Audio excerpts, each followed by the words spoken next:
माताएं एवं बहनों, आज हम आपको बताएंगे कुछ ऐसी चीजों के बारे में जो रक्षाबंधन पर अगर एक बेटी अपने मायके से अपने ससुराल कभी लाती है तो उसके घर की बर्बादी तय है।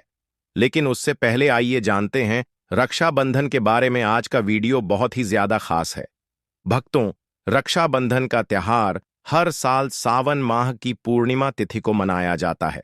शास्त्रों में ऐसा वर्णन है कि रक्षाबंधन का त्योहार भद्रा काल में भूल कर भी नहीं मनाना चाहिए। भद्रा काल में रक्षा सूत्र यानी कि राखी बांधना बेहद ही अशुभ माना जाता है। शास्त्रों में कहा गया है कि भद्रा का त्याग करके ही रक्षाबंधन का पर्व मनाना चाहिए। इसके साथ ही रक्षाबंधन का त्योहार किस दिन मनाया जाए, इस पर बहुत ज्यादा ही उलझन की स्थिति है। मित्रों, इस बार कई लोगों का मानना है कि रक्षाबंधन 8 अगस्त को मनाना चाहिए और वहीं कुछ लोगों का मानना है कि 9 अगस्त को रक्षाबंधन का त्योहार मनाना शुभ रहेगा। तो ऐसे में आज हम आपको इस वीडियो में बताएंगे कि रक्षाबंधन का त्योहार किस दिन मनाया जाएगा और इसकी सही तारीख क्या है, 8 अगस्त या फिर 9 अगस्त। साथ ही आज हम आपको भद्राकाल का भी समय बताएंगे, क्योंकि इस बार रक्षाबंधन पर भद्राकाल का साया रहेगा। इसीलिए राखी बांधने का शुभ मुहूर्त आपके लिए जानना अति आवश्यक है। और यह भी बताएंगे कि रक्षाबंधन पर मायके से भूल से भी इन वस्तुओं को नहीं लाना चाहिए। मित्रों, वीडियो को अंत तक जरूर देखें और आगे बढ़ने से पहले हमारे चैनल द मतंग वास्तु को सब्सक्राइब करके बेल आइकॉन जरूर दबाएगा। तो आइए शुरू करते हैं। मित्रों, रक्षाबंधन का त्योहार भाई बहन के अटूट प्यार का प्रतीक है। इस दिन बहन अपने भाई की कलाई में रक्षा सूत्र यानी कि राखी बांधती है और उसकी लंबी उम्र की और स्वास्थ्य की कामना करती है, और भाई भी सदा अपनी बहन की रक्षा करने का वचन देते हैं। भक्तों, आपको बता दें कि शास्त्रों में भद्रा काल में राखी का त्योहार मनाना अशुभ बताया गया है। इसीलिए भूलकर भी भद्रा काल में आप अपने भाई को राखी कभी ना बांधे। इसके पीछे एक पौराणिक कथा भी है। ऐसा कहा जाता है कि लंकापति रावण ने अपनी बहन से भद्रा काल में ही राखी बंधवाई थी और 1 वर्ष के अंदर ही का विनाश हो गया था। इसके अलावा भद्रा, जो कि शनिदेव की बहन है, और उन्हें ब्रह्मा जी ने श्राप दिया है कि जो भी भद्रा के समय शुभ या फिर मांगलिक कार्य करेगा उसका परिणाम हमेशा ही अशुभ होगा। इसीलिए आप गलती से भी भद्रा के समय रक्षाबंधन का त्योहार न मनाएं। और रक्षाबंधन की शुरुआत के पीछे विभिन्न कहानियों, जिनमें से एक के अनुसार भगवान कृष्ण के युद्ध के दौरान अंगूठे में चोट लगने पर द्रौपदी ने एक कपड़े का टुकड़ा बांधा। तब भगवान कृष्ण ने जरूरत पड़ने पर सहायता करने का वादा किया। भगवान श्री हरि विष्णु को राजा बलि के बंधन से मुक्त कराने के लिए माता लक्ष्मी ने राजा बलि को राखी बांधी थी। राजा बलि ने रक्षा का वचन दिया और भगवान विष्णु मुक्त हुए थे। इस तरह रक्षाबंधन का पर्व मां लक्ष्मी से जुड़ा हुआ है। मित्रों, रक्षाबंधन के दिन बहनें अपने भाई की कलाई पर राखी बांधती हैं और उनकी लंबी उम्र की कामना करती हैं। इसीलिए इस दिन भाई बहन दोनों को स्नान आदि करके और हो सके तो नए वस्त्र पहने। लेकिन याद रहे, शुभ अवसर पर काले कपड़े ना पहने। वस्त्र पहनने के बाद मिलकर भगवान की पूजा करनी चाहिए। पूजा से पहले आप पूजा की थाली अवश्य लगा लें और उसमें रोली, चंदन, अक्षत, राखी, मिठाई आदि और एक शुद्ध घी का दीपक भी जरूर रख लें। मित्रों, दीपक आप चाहे तो आटे का बना लें या माटी का या पीतल का, जिससे आप अपने भाई की आरती करेंगे। भक्तों, अब आप इस पूजा की थाली को सबसे पहले भगवान को समर्पित करें और भगवान की कलाई पर पहली राखी बांधने से पहले मंदिर में राखी चढ़ाएं। इसके बाद आप अपने भाई को पूर्व या फिर उत्तर की ओर मुंह करके बैठाया और बहन का मुख पश्चिम की ओर होना चाहिए। मित्रों, रक्षाबंधन पर सबसे पहले घर के मंदिर में पूजा पाठ हो जाने के बाद भगवान गणेश को राखी अवश्य बांधे और फिर अंत में भाई की कलाई के लिए थाली सजाओ। फिर भाई को सबसे पहले तिलक करें, उन्हें रोली, चंदन और अक्षत लगाएं। उनके ऊपर थोड़े से फूल छिड़के, यदि फूल आदि ना हो तो चावल छिड़के और अंत में भाई की आरती करें। अब आप अपने भाई की दाएं हाथ की कलाई में राखी बांधें और इसके बाद भाई का मुंह मीठा कराएं। भाई के लिए मंगल कामना करें। राखी बांधने के बाद भाई भी अपनी बहनों को रक्षा का वचन दें कि बहन, तेरी सदा में रक्षा करूंगा, तेरी हर जिद पूरी करूंगा। तेरी हर इच्छा पूरी करूंगा। माँ बाप नहीं है तो माँ बाप की कमी को पूरा करूंगा। पिता बनकर हर इच्छा पूरी करूंगा। माँ बनकर तेरा पालन पोषण करूंगा और बहनों को उपहार वगैरह अवश्य भेंट करें। मित्रों, चलिए अब जानते हैं साल 2025 में रक्षाबंधन का त्योहार को कब मनाया जाएगा। भक्तों, वर्ष 2025 में रक्षाबंधन का पर्व शनिवार 9 अगस्त को मनाया जाएगा। पूर्णिमा तिथि प्रारंभ होगी। 8 अगस्त को दोपहर 2 बजे समाप्त होगी। 9 अगस्त को दोपहर 1 बजे रक्षाबंधन अनुष्ठान का शुभ समय रहेगा। 9 अगस्त प्रातः 5 बजे से दोपहर इस साल रक्षाबंधन के दिन भद्रा का साया रहेगा और रक्षाबंधन पर भद्रा के प्रारंभ का समय सुबह में 6 बजे पर है। उसके बाद वह दोपहर 1 बजे तक रहेगा। इस भद्रा का वास पाताल लोक में है। हालांकि कई विद्वानों का मत है कि यदि भद्रा का वास स्थान पाताल या फिर स्वर्ग लोक में है तो वह पृथ्वी पर रहने वाले लोगों के लिए अशुभ नहीं होती है, उसे शुभ माना जाता है। लेकिन कई शुभ कार्यों में पाताल की भद्रा को नजरअंदाज नहीं करते हैं। आखिर हम हिंदू हैं तो हर शुभ कार्य का या अशुभ कार्य का पालन तो करना ही पड़ता है। किसी भी शुभ या अशुभ कार्य को नजरअंदाज नहीं कर सकते। और दोस्तों, रक्षाबंधन के शाम पंचक भी है। रक्षाबंधन वाले दिन शाम के समय में पंचक लग रहा है। पंचक शाम 7 बजे से शुरू होगा और अगले दिन सुबह 5:30 तक रहेगा। पंचक को लग रहा है जो राजपंचक होगा इसको अशुभ नहीं माना जाता है, यह शुभ होता है। उस दिन भाइयों को राखी बांधने के लिए 7:30 तक का समय मिलेगा।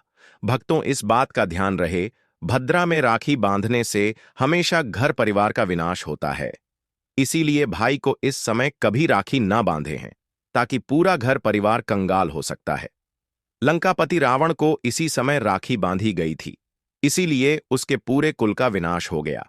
इसीलिए समय के अनुसार ही रक्षाबंधन का त्योहार मनाना बहुत ही शुभ और मंगलकारी रहेगा। मित्रों, थोड़ा कठिन जरूर है, लेकिन यह समय आपके भाई और आपके परिवार के लिए शुभ रहने वाला है। भक्तों, कई लोगों के यहाँ यह परंपरा होती है कि वे लोग सूर्यास्त होने के बाद रक्षाबंधन का त्योहार आदि नहीं मनाते हैं।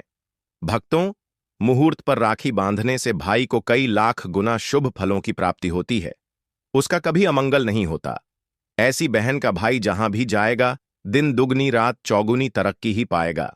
ऐसा भाई लाखों करोड़ों में खेलेगा, रुतबा पैसा धन दौलत सब कुछ कमाएगा। राहु दोष, पितृदोष, नजर दोष, मंगल दोष सब कुछ दूर रहेंगे। मित्रों, और रक्षाबंधन पर भाई को काली राखी नहीं बांधना चाहिए, शुभ नहीं माना जाता। भाई की कलाई पर हमेशा लाल रंग की राखी बांधना बहुत ही शुभ और मंगलकारी माना जाता है। भक्तों, रक्षाबंधन के पावन अवसर पर उपहार में बहन को चाकू छुरी आदि कभी नहीं देना चाहिए। इससे जीवन पर नकारात्मकता का गहरा असर पड़ता है। ऐसे में बहन को सफेद कपड़ा भी उपहार में नहीं देना चाहिए। कोई चप्पल आदि भी नहीं देना चाहिए। उपहार में दक्षिणा सुंदर भेंट अवश्य देना चाहिए। एक प्यारी बहन ने अपने भाई को भाई बनाया, भाई का दर्जा दिया, तो भाई अपनी बहन के लिए इतना तो कर ही सकता है। बड़ा सुकून और सुख मिलता है। मित्रों, धर्मशास्त्रों के अनुसार माना जाता है कि बहन को राखी बांधने के लिए भाई के घर खुद बहन को जाना चाहिए। शास्त्रों के अनुसार, वेद पुराण के अनुसार ऐसा माना जाता है कि जो बहन रक्षाबंधन पर खुद नहीं जाती और भाई आता है बहन के घर, उस बहन को दोष लग जाता है। इसीलिए ऐसी प्रथा है कि रक्षाबंधन पर, खासकर रक्षाबंधन पर, बहन को भाई के घर जाना चाहिए। फिर भाई चाहे कहीं भी हो, बहन को जाना चाहिए। यदि भाई आपके पास नहीं है, विदेश में रहता है, किसी कारणवश आप भाई के पास नहीं जा सकते, तो आप भाई के नाम की रक्षाबंधन की थाली, एक राखी, मिठाई, अक्षत, रोली, चंदन का तिलक भगवान गणेश को अपना भाई समझकर उनकी कलाई पर बांधे। वह राखी स्वयं आपके भाई की कलाई तक पहुंच जाएगी। फिर चाहे आप श्री कृष्ण के बांधे, नारायण के बांधे, आप जिसके भी भक्त हैं उनकी कलाई पर बांधे, वह स्वयं राखी चलकर आपके भाई की कलाई तक पहुंचेगी। और ऐसी राखी, मन में बांधी गई राखी, सच्ची श्रद्धा से बांधी गई राखी स्वयं ईश्वर तुल्य हो जाती है। दोस्तों, रक्षाबंधन पर खाने में क्या क्या बनाना चाहिए, आइए जानते हैं। देखिए, रक्षाबंधन के समय बिना लहसुन प्याज का खाना बनाना चाहिए, क्योंकि इस समय देव शक्तियां ईश्वर स्वयं धरती पर चलकर आते हैं। वह भी अपने भक्तों से राखी बंधवाने के लिए धरती पर स्वयं पधारते हैं और उन्हें भोग लगाते हैं। ऐसे में जो भाई होते हैं, उनके अंदर साक्षात ईश्वर का उस दिन वास हो जाता है। भगवान भाई के अंदर बसते हैं। इसीलिए लहसुन प्याज मांस मदिरा सिगरेट गुटखा आदि इस दिन कभी नहीं खाना चाहिए। नहीं तो रक्षाबंधन खंडित हो जाएगा, बहन का व्रत टूट जाएगा। खाने में पूरी खीर में आप कलर भी डाल सकते हैं। मीठा हलवा मीठी सेवियां जरूर बनाएं। कुछ ना कुछ मीठा घर में अवश्य होना चाहिए मीठा, क्योंकि इस दिन साक्षात भाई में भगवान बसते हैं और बहन को ढेर सारा आशीर्वाद मिलता है। वो मीठा तो जरूर बनाना चाहिए। कुछ बनाएं या ना बनाएं, पर मीठी सेवियां जरूर बनाना चाहिए और भगवान को भोग लगाना चाहिए। उसके बाद ही रक्षाबंधन का पर्व मनाना चाहिए। बड़ा ही शुभ और अत्यंत दुर्लभ मंगलकारी माना जाता है। रसीले आलू की सब्जी, गोभी की सब्जी, केले की सब्जी, चटपटे गोभी, आलू, मटर पुलाव, पनीर पुलाव और खीरे का रायता बना सकते हैं। घर में इस दिन पका खाना अवश्य बनाना चाहिए। इस दिन घर में तवा नहीं चढ़ाना चाहिए, अशुभ माना जाता है। कढ़ाई चढ़ाकर पका खाना ही बनाएं। इसे शास्त्रों के अनुसार पका खाना माना जाता है, जो कि त्योहारों के शुभ समय मनाया जाता है। मित्रों, इसे साक्षात ईश्वर ग्रहण करते हैं। भगवान को भोग और राखी बांधने के बाद फिर उसके बाद मुहूर्त के समय भाई की कलाई पर राखी बांधने के बाद ही बहन अपना व्रत तोड़ती है और बहन को एक निवाला भाई को अवश्य खिलाना चाहिए और भाई को भी बहन का व्रत संपूर्ण करना चाहिए। बहन को एक निवाला अवश्य खिलाएं। इससे प्यार बढ़ता है और ईश्वर ढेर सारा आशीर्वाद देकर वापस अपने स्वर्ग लोक को चले जाते हैं।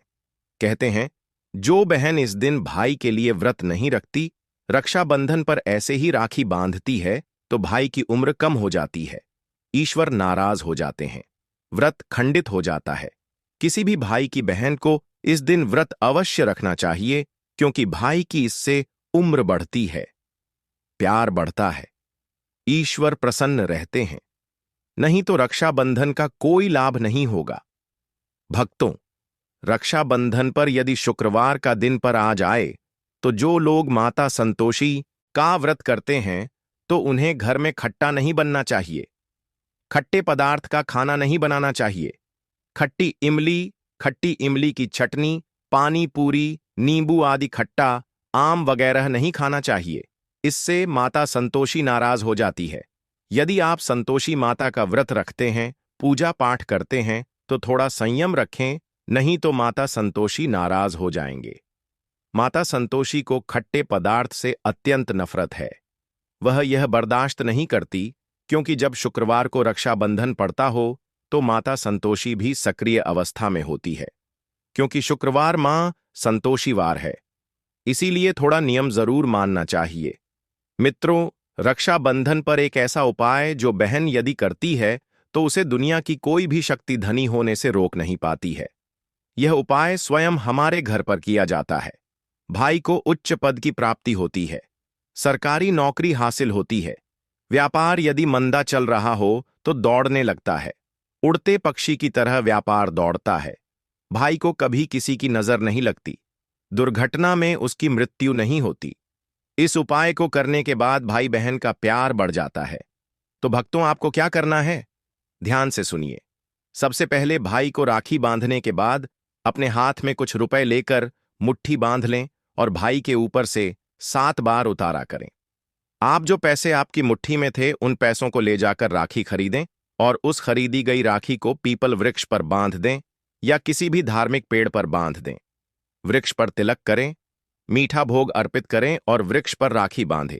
इससे आपकी भाई की रक्षा होगी, जय प्राप्त करेगा। ऐसा करने से बहन और भाई दोनों का कल्याण होगा, भला होगा।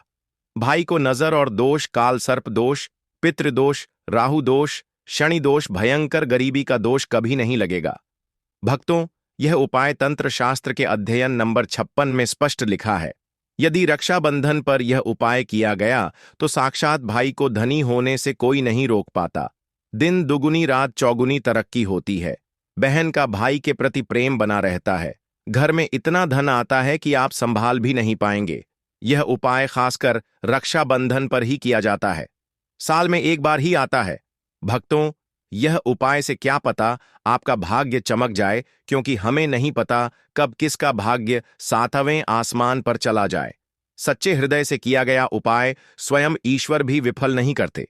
और यदि एक बहन भाई के लिए यह उपाय करें तो स्वयं ईश्वर भी इस उपाय को खाली नहीं जाने देते, क्योंकि इसमें एक बहन का हाथ है, उसका प्यार है, ममता है, भाई के प्रति सच्ची आस्था है। और इसी आस्था को देखते हुए ईश्वर इस उपाय को सफल बनाते हैं। अब अगर गलती से किसी ने भद्रा काल में भाई को राखी बांध दी तो भद्रा के प्रकोप से कैसे बचें, क्या उपाय करें जिससे कि भाई के ऊपर संकट न आए? तो मान्यता है कि अगर भद्रा का हम आदर करें, विधि विधान से उनकी पूजा करें, उनके 12 नामों का जाप करें, तो भद्रा के प्रकोप से आप बचे रहेंगे। साथ ही मां लक्ष्मी के साथ साथ अन्य देवी देवताओं की पूजा करें और भाई की रक्षा की प्रार्थना करें। लेकिन भाइयों की समृद्धि के लिए आपको भद्राक काल का विशेष ध्यान रखना होगा। शास्त्रों में हर समस्या का समाधान लिखा है। भक्तों, अब बात कर लेते हैं कि मायके से भूल से भी कौन सी वस्तुएं हमें नहीं लानी चाहिए। दोस्तों, शास्त्रों में कुछ ऐसी चीजों का वर्णन है जो पत्नी को अपने मायके से कभी नहीं लानी चाहिए, वरना यह पति की बर्बादी का कारण बन सकती है। हो सकता है पति कंगाल हो जाए। बेटियों के लिए हर माँ बाप का सपना होता है कि उन्हें एक अच्छा ससुराल और प्यार करने वाला पति मिले। ससुराल में उनकी बेटी का मान सम्मान किया जाए और ससुराल में कई खुशियां ही खुशियां हों। लेकिन कई बार माँ बाप कुछ ऐसी गलतियां कर बैठते हैं जिसकी वजह से बेटी को और पति को जीवन भर दुख सहना पड़ सकता है। बेटी को दी गई कुछ चीजों के कारण उसके जीवन में खुशियों के बजाय दुख दरिद्रता आने लगती है। आइए जानते हैं कि बेटी को कौन सी चीजें गलती से भी नहीं देनी चाहिए। बेटी को कभी भी मिर्च ना दें, इससे उसके शादीशुदा जीवन में कड़वाहट फैल सकती है। ऐसा माना जाता है कि बेटियों के साथ मिर्च देने से उसके और उसके पति के रिश्तों में तकरार होती है। बेटी को फल या सूखे मेवे दे सकते हैं, यह शुभ माना जाता है। लोग बेटी को गृहस्थी के लिए चूल्हा देते हैं, ऐसा कभी ना करें। चूल्हा देने से माना जाता है कि वे अपने परिवार में अपना चूल्हा अलग कर लें। चूल्हे की बजाय आप अन्य घर गृहस्थी से जुड़ी दूसरी चीजें दे सकते हैं। बेटी को भूलकर भी तेज धार वाली चीजें ना दें। इसका मतलब होता है कि आप उसके रिश्तों में घुलने मिलने से रोक रहे हैं। आप अपनी बेटी को मीठी चीजें दे सकते हैं। इसके अलावा बेटी को भूलकर भी आचार ना दें, उसके रिश्ते में खटास आ जाती है, जबकि आप खाने पीने की बाकी चीजें दे सकते हैं। दोस्तों, अगर किसी पार्टी को लगता है कि आपको आपके मायके से वह मान सम्मान नहीं मिलता है जिसके आप हकदार हैं और अब वही मान सम्मान पाना चाहते हैं, यह अगर महिलाओं को अगर किसी पत्नी को लगता है कि आपके पति की इज्जत आपके घर वाले नहीं करते हैं, तो आप यह बेहद सरल उपाय कर सकते हैं। कुछ ही दिन में आपको इसका असर देखने को मिलेगा। आपके पति को वह मान सम्मान आपके मायके में मिलेगा जिसके वह हकदार हैं। हर कोई चाहता है कि समाज में सभी लोग उसका आदर करें और उसे मान सम्मान मिले। कई बार ऐसा होता है कि नेगेटिव एनर्जी व्यक्ति को उचित मान सम्मान नहीं मिलता है। वहीं ज्योतिष में कुछ ऐसे उपाय बताए गए हैं दोस्तों,